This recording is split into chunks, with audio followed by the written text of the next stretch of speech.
relay them to you, and you can read them out loud. Or no, I'll just go ahead. Yeah, you can just type them in. What's the difference? You're here versus being home. Mm-hmm.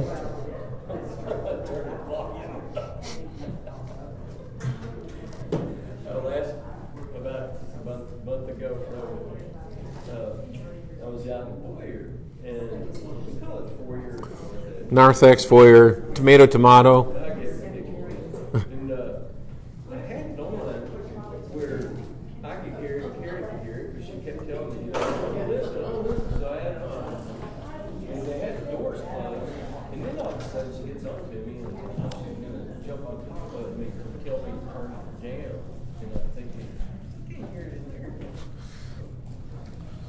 All right, let's see. You got Tom Niemick. Oh, Tom, where's the donuts? Well, I just had a couple of them, so I'm good. So, yes, they're here. They're back, Tom. If you've been worried about them, they are back.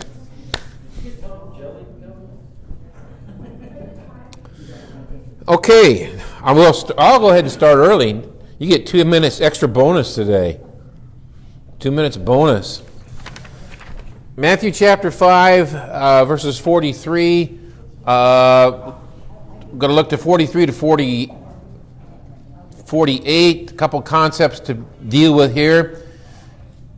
You have heard that it was said, love your neighbor, hate your enemy. But I tell you, love your enemies and pray for those who persecute you, that you may be sons of your Father in heaven. He causes his sun to rise on the evil and the good, and sends rain on the righteous and the unrighteous. If you love those who love you, what reward will you get? Are not even the tax collectors doing that? And if you greet only your brothers, what are you doing more than others? Do not even pagans do that? Love your enemies. What does this have to say in today's time when you want to speak about the concept of pacifism? Love your enemies. Can we be at war as Christians?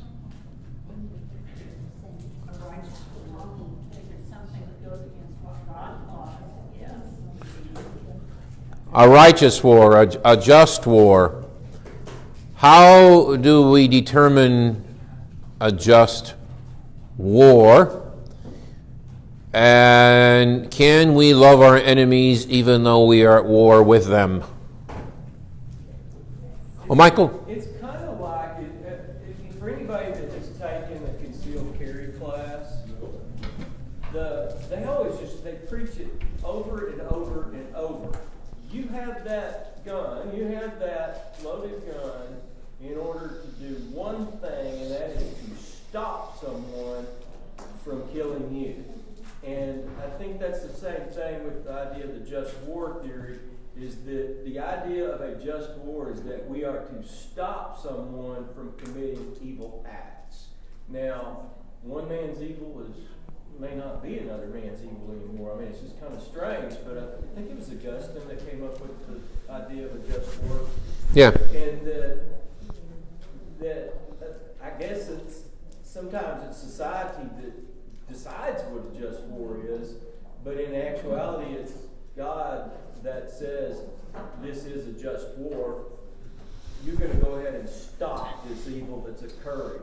No more, no less. And I know back in the Old Testament when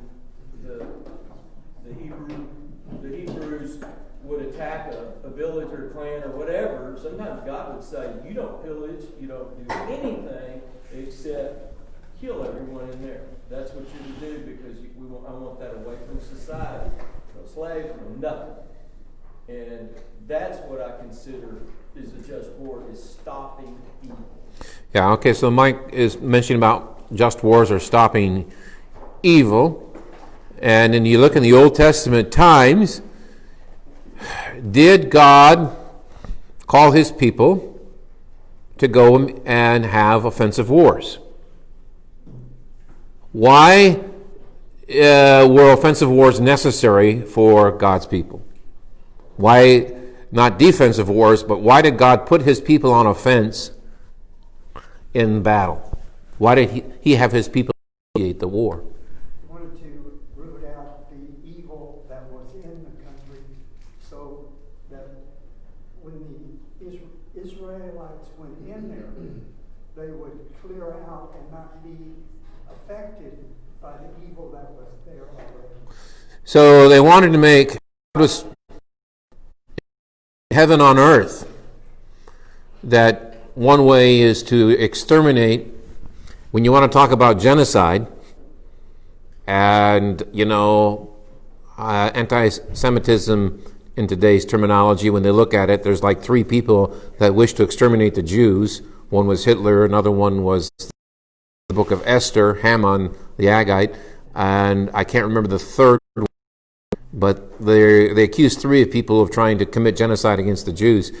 Here in the Old Testament times, though, God is actually endorsing genocide to get rid of the Amalekites and to get rid of the Agagites, to get rid of the Canaanites. Well, there's one reason, again, for preserving integrity of the nation once they got in. But the other thing is you look at it now, would the Amalekites just said, "Oh, you mean to tell me that God says this is your land? Okay, we're leaving." Would you do that? So there's a wars taking place because they got to claim the territory. I make an additional comment here. It's not like these people were good people. No. They had practiced child Horrible stuff. killings. They would put them in their walls. And then on top of that, God warned them for about, 400 years or so to clean up their act. I don't know if he necessarily warned them, but They knew the Israelites were coming. yeah, when the promise was given to Abraham that his descendants were going to receive promised land, he didn't give it to Abraham. I mean, God could have just said, "Abraham, this is your land. It's all yours. It's yours for the taking." But he didn't give it to him immediately. Look at the reason why. Genesis 15, verse 15 to 16. Genesis 15, verses 15 to 16. Why did not God just outright give the land to Abraham and skip the whole Exodus event? Just skip it. Does anybody find out the reason why God did just not turn the land over to Abraham immediately? Why? You said that the sins of the Amorites were not yet reached its Full measure. Okay, put that into your language. What does that mean? That the sins... I'm not giving you the land because the sins of the Amorites have not reached its full measure. They're not completely corrupt. They're not completely corrupt. Basically what it comes down to, right? I mean, they're not worthy of the punishment yet. And I don't think, the plan was not complete yet. I mean, we talked about predestination way too much. Yeah. There was a plan going on already in place because God knew what was going to happen, what they were going to do, and how He was going to work. And so it was in place and it was waiting. Yeah. It wouldn't be fair when you want to talk about today's message. I mean, the $10, $12 theologian word I used today. Anybody remember it today in the first service? Theodicy. Yeah, the judgment of God. God basically says it's not fair for me to go ahead and punish these Amorites right now because their sins have not reached full measure for punishment. They're going to get what they deserve, but they don't deserve it right now. He was actually giving them a second chance. Yeah, like Ninevites with Jonah, but that wasn't going to happen. I mean, again, you look at the foreknowledge of God and mix it up with the predestination. Foreknowledge and predestination are not equal in our theology. Some of them want to equate that as equal, but just because God foreknows the future, we will maintain, as our church body says, it does not mean He's determined the future. We'd like to say basically this thing about God's foreknowledge is kind of like you're sitting at a top of the Sears Tower, Willis Tower, in Chicago, and you're seeing cars run by, and you foresee that these two cars are going to collide. You didn't cause the collision, but you foresee it's going to happen. It's an analogy that doesn't do justice to the whole thing of God, because God's so much above us. But foreknowledge is not equated with predestination in our theology. God foreknew that their sins were going to be amassed where the punishment would be just, but he was not going to cause them to become horrible, corrupt sinners. And in time, it would be right for them to be wiped out.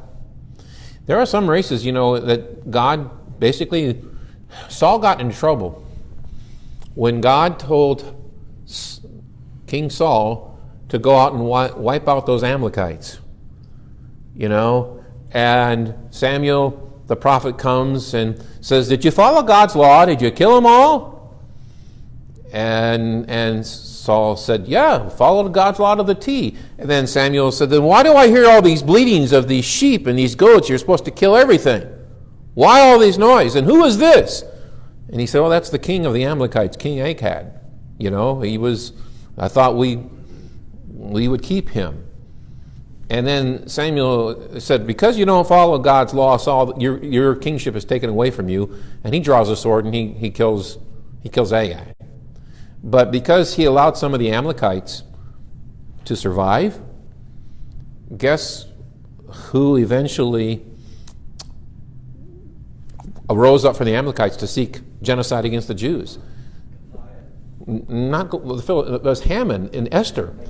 Yeah, Haman was a descendant of King Agag. He was an Amalekite. And so the whole thing with Esther would not have happened if Saul would have done his job.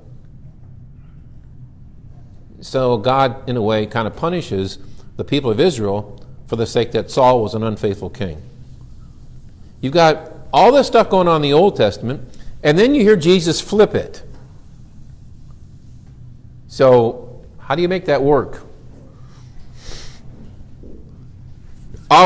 Do people look at the Sermon on the Mount and look at Jesus and God? Do they look at them sometimes as saying they're two different gods? Have you ever heard that? Yeah. The God of the Old Testament is much different than the God of the New. That's not going to jive with us. They got to be the same. There's this theology out there called progressive theology, which means that God is still actualizing. Have you ever heard of actualization? A baby is born, and they actualize into becoming an adult, and they continue to grow and grow and grow. That even today for human beings, we are still in the process of actualization. We are still got growing to do. Could you ever say that about God? Does God have any growing to do? Our theology would say no, but progressive theology says yes. Progressive theology looks at the God of the Old Testament and says, "Oh, that was God when he was in his terrible twos. And now God's matured." That's the way they try to make sense of this. Progressive theology. God is progressing. God is continually actualizing. He's continuing to become more of an adult. And that is something that we need to model. That we go through our terrible twos, that hopefully will mature into Christian love. This seemingly conflict, is a problem for the church to give answer to find remedy to, of how Jesus says, "Love your enemies." In our church body, then you have this guy by the name of Martin Luther. He comes up in the 1500s, and he uses the Augustinian just war theory as well, but he is totally against offensive wars. Luther speaks totally against offensive wars. Never should any Christian be involved in a war that's on the offense. Defensive wars, like you're talking about, Mike, with the concealed lessons, is perfectly fine. You're there, you can defend yourself, but you are not to go on the offense. Matter of fact, if someone hits you on the cheek, Jesus says, turn to him the other one as well. Love your enemies. So even in battles, even if in defensive wars, it's one of those hard conflicts to truly understand that as you're killing your enemy, you can love them. why do we have this problem? Why do we have this conflict? What's in our world that causes this? Sin. And we're not going to get all this resolved. Not here. And not now. So what do we do with COs and conscious objectors? Can COs exist in the Lutheran Church Missouri Synod who say that I'm against this war? Would we speak against the CO as a Lutheran Church body? No, because we understand that this is a matter of conscience. What's the difference between us and another organization that's totally passive against war altogether, defense or offense, like the Amish? They're the Brethren. They're definitely in pacifism. The difference between us and that church body is if you have a CO that's in the Amish organization and they were get drafted, that individual could come and say to the judge, I'm a CO on the grounds of my church body. The church defends his CO objection. If a Lutheran Church Missouri Synod in the Vietnam War got drafted and they wanted to do a CO, could they go to the judge and say, my church says I cannot do this? No. He stands on his own. That's the difference. So we allow this to be a matter of personal conscience in our church body, and that they stand on their own. They cannot go and use our church body to stand against unjust war, or in their opinion. They can't say they're pacifists because our church body says we're pacifists. No. We understand the reality of sin. We know that there's this conflict here, love your enemies, that we're going to have enemies, and though we be at war with them, that we still must, find love and at the same time defend ourselves and the just wars. And so you can go on and back and forth of what is a just war. And every individual must, in our church body, and I think in a lot of even Roman Catholics as well, it's up to the individual to kind of fight their own case on that CO, conscious objection. Now, any comments about this? Because this is a verse that you get from the Sermon on the Mount, and it just makes your head spin. It makes your head spin because Jesus is speaking about an ideal, and an ideal is not reality. And that's one of the things I think Sermon on the Mount really kind of always wants to tell us is we're really very far away from ideal. When you read the Sermon on the Mount, it's not like, oh yeah, we can do all this. It's like, oh my, if this is what ideality is from Jesus, how far away are we from it? So when you look at the Sermon on the Mount, is it really to encourage you to think you're really a good person, or that you got some growing to do? You got some growing to do. And even with this, we've got some growing to do. Love your enemies. We just don't want to love people that, love us back. It's important for us to initiate love and to continue to throw that love out, even though that these people may be at war with us. Yes? Donna has a question. Oh, okay, Donna, I'm behind the... All right, before I say this, I promise you won't kick me out of church. All right. Okay, with all of this talk about what you're saying, my mind is just going like this. You say it's like there's two different gods. That's what some say. Okay, and I can really, this is kind of what confuses me is because in the Old Testament, he did allow all of this to be done, hoping they would change their ways, and if they didn't, then they got the axe. It's almost like maybe, well, I can't do this, so this is when I bring Jesus into the world because this isn't going to solve anything. So then Jesus comes and the whole concept changes, and it's our minds that determine who lives and who dies, just like in our penal systems, just like there's a lot of things in society going on right now we do not agree to, but yet back in those days, the same things would have been killed over. Mm-hmm. Yeah. So it is kind of confusing. It is. What made the difference? Right. That's the question I don't know. What makes the difference? Explain that. Yeah. How do you see this attitude of God in the Old Testament contrasted with this attitude of God in the New? Yeah, it's tough. Well, there's also where Moses negotiates with God. Yes. And that is always really confusing. Isn't it? Because you're like, well, what? That seems like I can understand the maturity thing. Not that I think it's the right thing to think. I would think that's us being immature. Yes. Seeing that and not fully understanding. But it is kind of like, why did you stick that in there? Yeah. Why'd you confuse us? Why do you confuse us with these stories? You know. The only thing that keeps me sane is knowing that I am not supposed to know everything. God is above us. Exactly. That's the only thing that keeps me out of this quandary is that I'm a human being. I'm not supposed to know. Yeah. Yeah. There is a reason why he does this. I'm just not high on the mentality change to figure it out. No, it's above my pay scale too.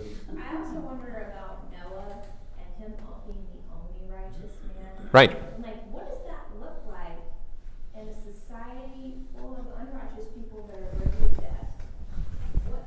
What was the scale of judgment there? And what was he doing? Really, I mean, like, was he the weird hermit guy that never had to, like... I think I had a sermon about this called Favoritism last Sunday, about trying to figure out why does God favor one over the other. Yeah. Yeah. Why does God favor one over the other? Yeah. Yeah. How is it possible for him to even be? I mean, look at today, like being a Christian today, and Netflix and all of the social outlets we have, and knowing that you don't even know when you're probably dipping a toe in an area you shouldn't. It's so muddy right now. There's no possible way to really stay true to any one belief system Oh, yeah. or narrative. Right? It's So, tough. I mean, I know they didn't have that, but maybe that was Yeah. it. They didn't have all that. I mean, we can go to the favoritism. You talk about Noah, and I mentioned last Sunday Abraham. There's a number of people God could have picked. He chose Abraham. Then Jacob and Esau, he could have. Why didn't he keep both of them in line and he eliminated Esau and just stay with Jacob? Why didn't he allow all the people from Isaac to be his chosen people? No, he separated Jacob and Esau, so only the people from Jacob would be chosen people. Esau was no longer chosen, nor was his descendants. And then how about this one? Why Mary? He can see in the heart. He can see in the heart, but he can make anybody's heart. That's why you go into this question of the favoritism, and you go into these questions here about this aspect of these mysteries of God, where you run into these conflicts of, you got this Old Testament God who says, wipe them all out, and then you got Jesus saying, no, love your enemies. It's one of those things, like, I'll go with you, Donna, that's where I go with this, is it's above my pay scale. His ways are not our ways, his thoughts are not our thoughts. You could go down this conversation and you're never going to find an answer, you just get frustrated. Maybe we have to go back to John 3:16 because it says, "For God so loved the world." Right. And our enemies are part of the world. And it really comes down to it is, let God just go take care of this. We are to love. In the Old Testament, he was condoning the genocide. But now in here we hear this is the same God saying, that time, I haven't changed, but the times have changed. Now I always look at, when I see things going on that I know is not what God wants, and I get very angry about it, then I have to stop and say, wait a minute, God will handle this in the end. If they Right. don't repent while they're here on earth, it'll be taken care of when he comes. Yeah. It goes back exactly what we talked last Sunday, vengeance, justice. The justice system may fail us, and if it fails us, then we have to let it back on God, and God take care of it in his time, in his own way. And we get frustrated with that because we want justice now. Well, yeah, Mike's got two hands up. You only have one. So unless you've got three hands, Craig. Hearing Ollie say what she and everybody else, I think this all falls back to a couple of things. Love and faith. Mm-hmm. What did Abraham have that nobody else had? Faith. Faith. But why did he have it? Why couldn't God bless him, another person, with that faith? I'm going to give you that one. It's empty used to answering Mark questions. You're beginning to learn that. We can't answer that. We can't. But we do know that the one thing that God saw in him was faith. And I believe love came with that. Okay? Yeah. Noah, same thing. Right. Faith and love. Did he follow all the 10 Commandments? He didn't even know what the 10 Commandments were. Not back in those days. He was a nomad. Yeah. He did some weird stuff after that. No, he was- Oh, yeah, yeah. Drunk and lay naked. Very weird stuff. I mean, they were sinners. They were sinners then. David. Yeah. Sinner. But what did he have? He had love and faith. And I think when Jesus comes back, the Pharisees ask him, what's the most important command? Is this in your lesson last week? I don't know. Well, not this one, last week. I got it somewhere. Yeah. But what's the most important command? Yeah. Love the Lord your God. God with all your heart, Heart. with all your soul. And then love your neighbor, Then number love 2. your neighbor. Right. And so, if you really do, you probably have faith. All right. Before I give you an insight into Abraham, go over to Craig. Maybe I'm not Christian enough, loving enough, but God created people that are just plain evil, and they will die hating God, Oh, yeah. and there's no changing them. It's possible to change them, but in David's case, he said, Lord, these people are never going to turn to you. Destroy them. Yeah. Take them off to get back here. Get them away from them. And that's fine.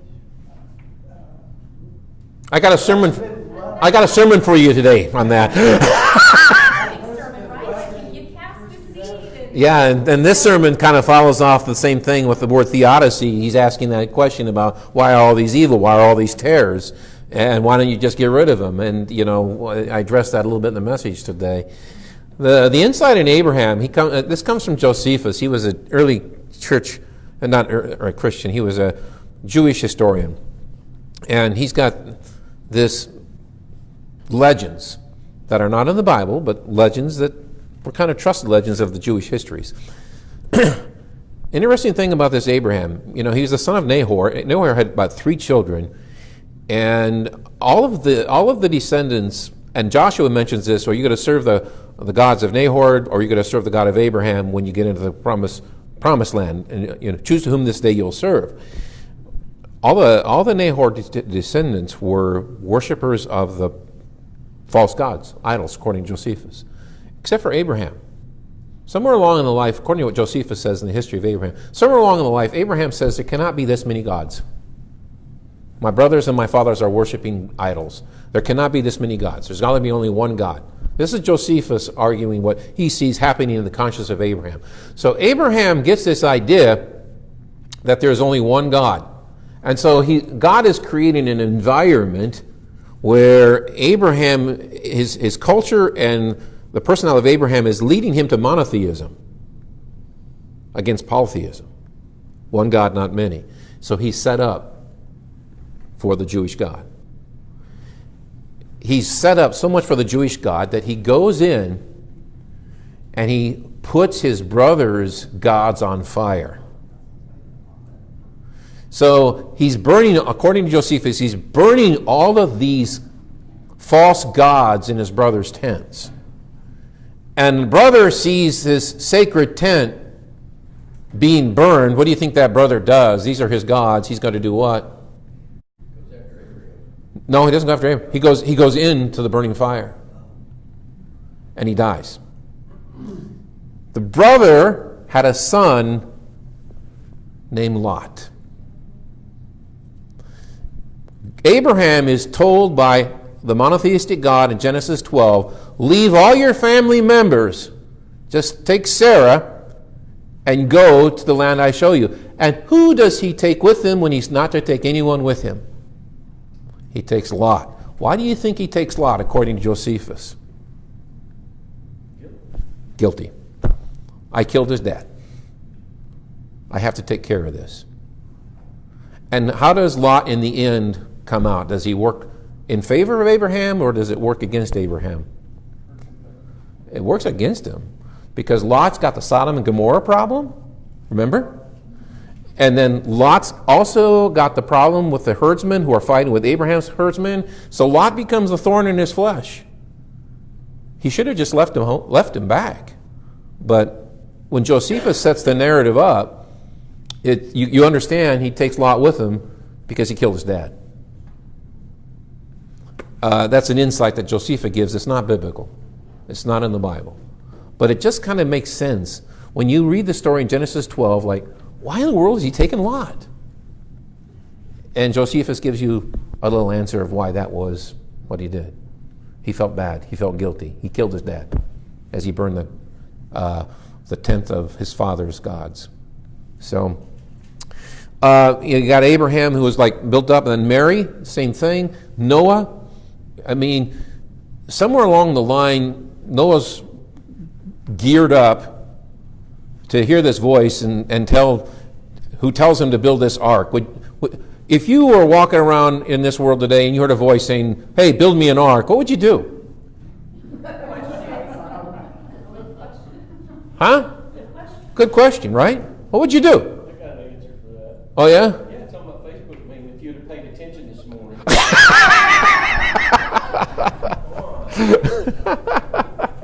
I mean, they would think we're nuts, right? Yeah. Yeah. And then Noah, just think about that determination. You want to talk about the influences around you. How long does it take Noah to build an ark? Long time, right? What do you think his neighbors are doing while he's building this ark? They're laughing at him. You got to be persistent, right? To build this ark at your neighbors laughing at you all the way through, ridiculing, and you're telling them what's going to happen? It's going to rain, and it's going to be a flood, and understand this too. According to Genesis, they've never saw rain until the flood. Everything was watered from the bottom of the ground, and so Noah's got this odd, weird story that water's going to come all over the place, and I'm building it to save man. And just think that somewhere along the line, God had fashioned this Noah to be able to believe in this idiocy. Yeah. But now, one thing that we learned at the Creation Science or Evidences Museum down in Glen Rose was that we were under a geodesic dome. Yeah. Which the ground came out of the ground, went up into the air, and fell as a fog. Right. Mist back Right. in the air. But anyway, in this meme it says, Noah's up there preaching, "The flood will destroy the earth," and one says, "Yeah, right." And the other says, "You're just making this up." And the other one says, "Right, listen to the experts, Noah." The other one says, "Are you even a meteorologist?" So I don't know how we got to Noah and Abraham and off of this love text, but we really went on a tangent over that. But this is, I guess, when we sit in here talking about how do you make these two gods that seem to be different in characteristics of the old and new? How do you make them one and the same? And we just have to come down to the fact that the times have changed. The promised land is done, and now it's time to think about the real promised land. This is the ideal. This is where Jesus says this is the ideal. So, New Testament speaks this way, right? In the book of Hebrews. Is the promised land a reality or a shadow for the Christians? The promised land in the Old Testament, is it a reality or is it just a shadow? It's a shadow for us. And so when you look at the promised land as a shadow, what does that say about the true promised land? The true promised land is going to be like what? Milk and honey, no evil influences, no enemies, place of paradise and place of love. For the people of Israel today, is the promised land a reality or a shadow? It's a reality, and that's why they have these wars. For the people of Israel to give up any land is basically an offense to their faith, right? Because why do you have these Orthodox Jews very adamant about not giving up land for peace for the Palestinians? Because if they give up land, what do they think they're doing to their faith? Selling out, compromising. And that's one thing we as Christians have to deal with in our values in our world today is, are we selling out sometimes for peace with the world? Are we compromising our values in order to be at peace with our neighbors? Yeah. There's a tough balance here. Tough balance. So that means that those two folks will fight forever. Yes. As a matter of fact, it's even in the Bible that the children of Ishmael will fight forever. They will never be peace-loving people. That's so hard for a lot of people to understand. You're Yeah. right. Americans, that's hard to understand. Yes, it is. Yeah. But not really. Look what we did to the Native Americans. Yeah, but we gave them, well, we put them. Yeah. Yeah, we put them on reservations, which is the Israelites are doing to the Palestinians. They got the West Bank, and you got the Golan Heights, and you can be over there. And it's like, yeah, you give us the garbage parts. Yeah. Yeah. Yeah, reservations aren't paradise. No, they are not. Yeah. Yeah. Tough living on those rivers. Sure. You got people dragging water from 200 miles away to support the other people. Yeah. I mean, Yeah. it's ridiculous. Yeah, so before we become too harsh mental on that, we can look at our own history and see that our country's kind of done the same thing with the Native Americans, putting them on reservations. So, the last verse. Anyone want to read that? Matthew 5:48. Here again, we're talking ideal. Be perfect, therefore, as your heavenly Father is perfect. Be perfect as your heavenly Father is perfect. Can't do it. Oh, Jill says can't do it. You can't, huh? Well then, Jill, what's your hope? You have no hope, just like a camel passing through the eye of a needle. Okay. But with God, all things are possible through Christ. The last part, that preposition is the answer, through Christ. So, when you look at the ideal, love your enemies, be perfect. Again, all these sermons on the Mount is the ideal world. And we know we're not there. So the Sermon on the Mount, is it there to show us that we're good people or that we're far from perfect people? We're far from perfect people. It's there to show us this is where we need to be and this is where we really are. So if we are down here and we really need to be here, how do we close the gap? Do we close the gap? No. Who closes the gap? Christ does. He closes the gap. So how do we become perfect? By faith. And repentance. Repentance. What did we learn as little children that washes our blood, washes our sins away? The blood of Christ. Yeah, so that it's people. They've used this analogy before. Is God when He looks at us without the blood of Christ glasses, He sees you're a horrible sinner and you've got no chance. But when He looks at you through the blood of Christ, you're perfect. Jesus has put lenses on the eyes of Christ, on the eyes of His Father, so that we are perfect in His eyes. We do not get to this perfection on our own, but we are made perfect by the blood of Jesus, which means grace. Grace, grace, grace, grace, grace. No efforts, no work. All on grace. Grace. Lorraine Gore says, Jesus is the new covenant. His time will be new and different from the old covenant in times. Yes, kind of saying the same thing. The new covenant is this idealistic level, and we will get there. We will get there. One thing that we'll be missing, though, in heaven is enemies. Right? You don't think we'll be missing them? My mama and my papa, they be missing them, but I don't know. Well, think about this. Think about 1 year. Do you have people in your world right now that you don't want to be around? Do you have people? Do you? Not really, not with this pandemic. Oh. I mean, some friends are really like this, just like, see here for a little while, but for the most part. Yeah. All right. Well, I'm going this way with this one, Holly. Okay. You've got these people that just you hate being around them, and they're going to be in heaven with you. That's misery. Heaven's big. Heaven's big. You just go on that. No space and time in heaven.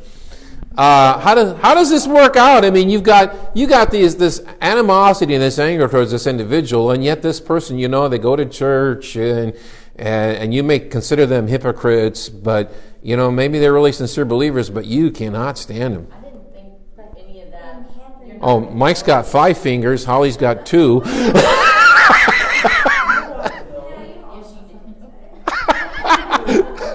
now, we see in part and we know in part, okay? But then, when we see Christ face to face, we will know all things and see all things. And I think a lot of the issues that's in me that give me animosity towards others and not want to see them. I mean, when you said that, I could think of 3 people that I just really, I don't hate them. I just don't want to be around them. But that still needs to be cleaned up. Yeah, so at the dinner table in heaven, guess who's going to sit next to you? I do like to sit next to Holly. Clear that up. I'm still waiting on my invitation for my steak. It's been like 2 years. She's always been tough though. Ever since she was a. She's got the memory of an elephant. She's got the memory of an elephant. All right, Holly, your floor. Okay, I often think, how wonderful would it be to know who I am without the entanglement of sin? Yes. Right now, like what you were saying earlier about evil people, I have to remind myself, and this is both scary and relieving at the same time. There are so many evil forces at play that we cannot see that influence so much more than you would ever know about what's happening. It's not the people themselves. It is the evil within this world that you cannot see. The influences of the fallen, we can go into a really interesting discussion about that. My advice would be just to tickle the brain about some of this stuff is, I don't know if you've heard the Bible Project. Yeah, a little bit, yeah. Okay, they have a series on this about the heavenly council, and they describe Satan, and Satan is actually not one thing. It was it's more than one. It's really fascinating, but it gives you kind of an understanding. We forget sometimes it's not the people Right. that are evil, it's the forces at play that we can't see. Yes. Yeah, there's a separation of sin from the human being. That's one thing with our theologians back in the 1500s, the Reformation wanted to understand that the sin goes back to this. Best way to explain it is, I saw the bumper sticker and I'm like, oh, frustrated. I'm only human. Forgive me, I'm only human. And it goes back to the thought, if what it means is, therefore, what is the cause of your sin is your humanity. But did God created humanity? How did he create it? Created it good. So the Christian movement is to say, forgive me, I'm only a sinner. To think that God created humanity good. It's the sin within me that is the problem. It's that force that St. Paul talks about in Romans chapter 7 that's an issue. And that even St. Paul says in Romans chapter 7 that this sin is no longer really part of his being, but it just hangs around him, causes problems as a forceful power, and that the only one that's going to actually be able to separate it, and our Lutheran reformers said the same thing, is the only ones that are going to really be able to separate the sin from the humanity is God himself. We're not going to be able to do that. That's going to have to be God that pulls that sin out, but it's not part of us. My brain's been tickled a lot on evil. Oh boy. And the best definition that I have come up with evil is that it's anything that really opposes God. Yes. Now, it's a concept, but to say somebody is evil is a little bit different than saying that they're bad. Right. Now, what identifies evil to me is that when you see a group or a person, if they have hate and they destroy rather than love and build, Right. there's the difference to me. Yeah. Evil is a great definition, Craig, is the opposition of God. When you look at heaven, are we going to have enemies in heaven? No. Is there a hell? Yes. Some people want to argue there is none, but not our church body. Where will the enemies of God be? In hell. But don't be surprised that your enemies in this world will be with you. Get the difference? Yeah. Don't they know that's the end? I mean, why would they keep being evil if they knew that was their ultimate fate? That's what I never understand. I'm like, these heavenly bodies that decided to be evil, and you're like, don't you get it? Doesn't this seem futile to you? Theodicy. Yeah. Yeah. It seems like it's Hopefully you'll love today's message, Holly. I'm interested to hear about it. Yeah, Donna. You know, one thing I've always found interesting is when somebody says, well, those people that person's dad was like a drunk or something like that. I don't know that I would associate with one of the children or something like that. And I've always thought about that. And I have seen people who come, now this is just an example. I have seen people who come from alcoholic dads, and they're alcoholic also. Right. To me, it gives them, it's like a weakness that they don't want to fight, and it's easier just to fall in the pattern. But I have seen also people who have been from alcoholic parents that are completely the opposite because they do not want to live like that. Yeah. So for They're driven. somebody to be evil or for somebody to have bad in them, I don't know that it's put in them from the beginning, or if it's like you were talking about. It's what's around us that makes us what we can pull them to Right. because of what the world has. Nature and versus nurture. Exactly. Yeah. But I think that if we can learn by example, like from these people that we don't want to be like, then that pulls us away to be more nurturing, maybe to bring up our children even in a better light. You would hope. I mean, because, you know, you see where you do not want them to go. Yeah. Yeah.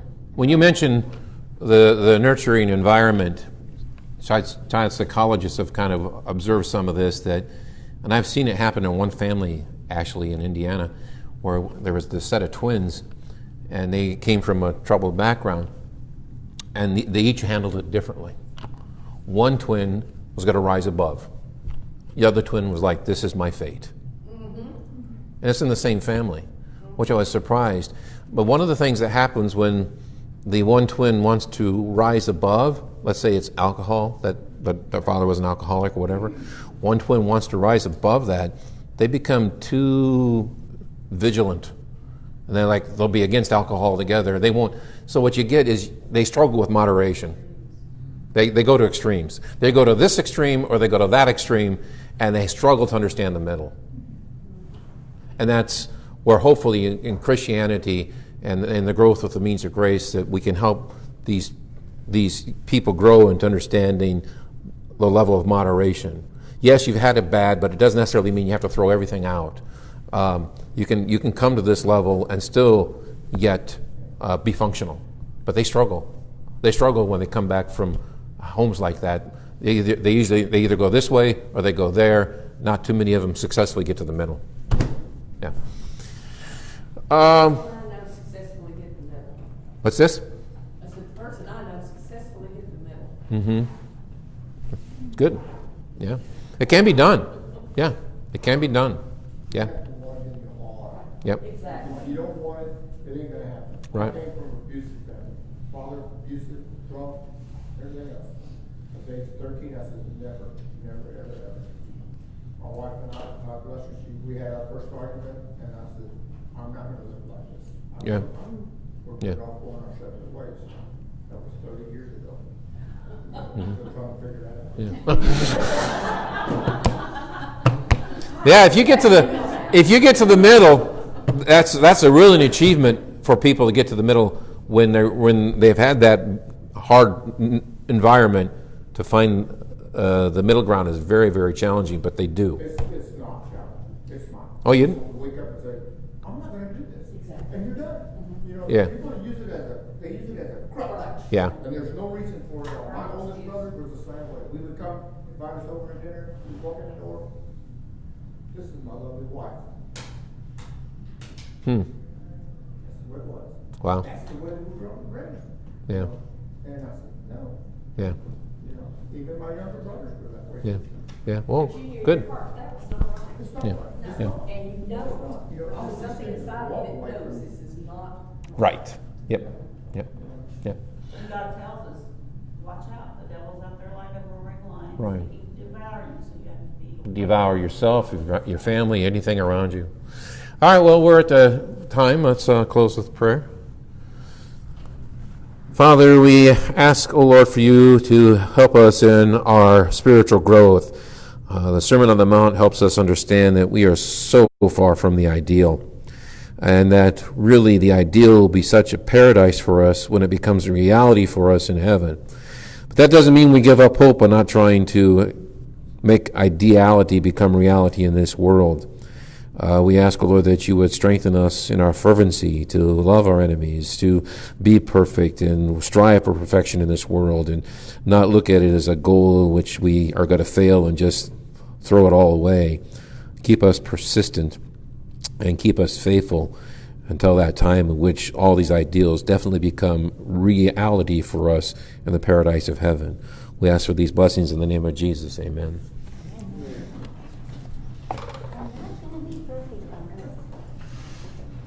No? You're not going to be perfect on earth?